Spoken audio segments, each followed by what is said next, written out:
हाँ जी। श्री वशिष्ठ जी कहने लगे कि हे राजन, दोस्तों, जय श्री राम। आज मैं माघ महात्म का चौथा अध्याय शुरू करने जा रहा हूँ। सभी दर्शकों से निवेदन है कि यह कथा ध्यान से सुनो। समस्त पापों का नष्ट करने वाला यह माघ महात्म का चौथा अध्याय मैं शुरू करने जा रहा हूँ। श्री वशिष्ठ जी कहने लगे कि हे राजन, अब मैं माघ के उस महात्मा को कहता हूँ जो कार्तिक वृद्ध से पूछने पर दत्तात्रेय जी ने कहा था।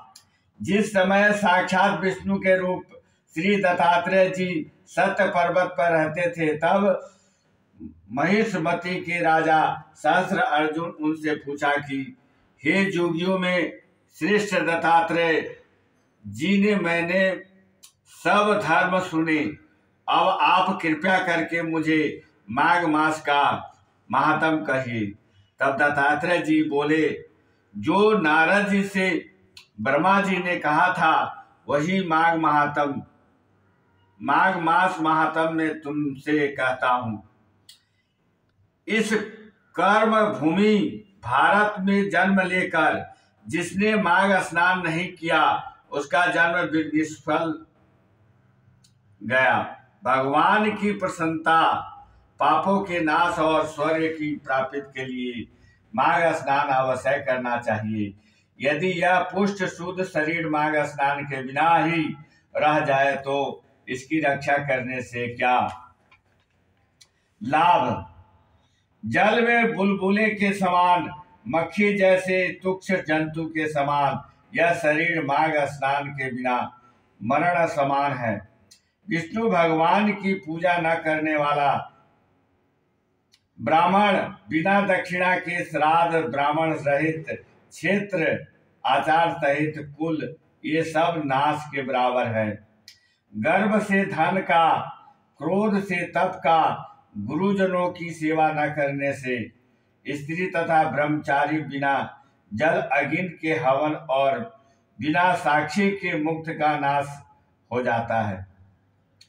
जीविका के लिए कहने वाली कथा अपने ही लिए बनाए हुए भोजन की क्रिया शुद्ध से भिक्षा लेकर किया हुआ जग तथा कंजूस का धन का, यह सब नाश के कारण है।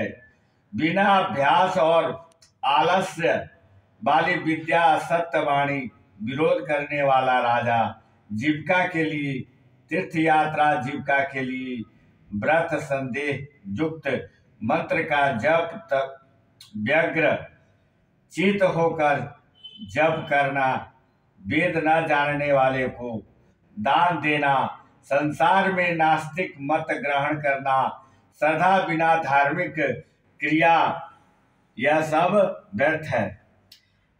उसी तरह माघ स्नान के बिना मनुष्य का जीना व्यर्थ है। ब्रह्मघाती, सोना चुराने वाला, मदिरा पानी वाला, गुरु पानी गामी और इन चारों की संगति करने वाला माघ स्नान से पवित्र होता है। जल कहता है कि सूर्योदय से पहले से जो मुझसे स्नान करता है, मैं उसके बड़े से बड़े पापों को नष्ट करता हूँ। महापातक भी स्नान करने से भस्म हो जाता है। माघ मास के स्नान का जब समय आ जाता है तो सब पाप अपने नाश के भय से कांप जाते हैं।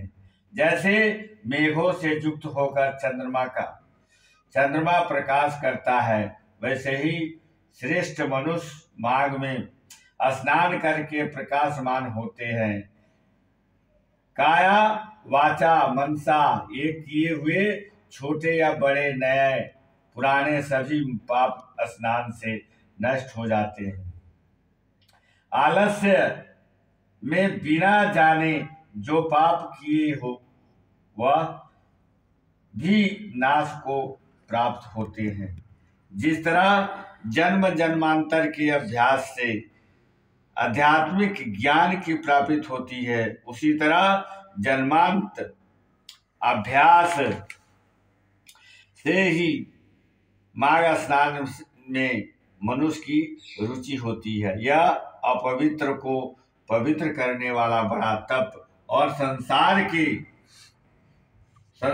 रूपी खिचड़ी को धोने की पवित्र वस्तु है। राजन, जो मनवांछित फल देने वाला माघ स्नान नहीं करते हैं, वह सूर्य चंद्रमा के समान भोगों को कैसे भोग सकता है। प्रेम से बोलिए श्री रामचंद्र भगवान की जय।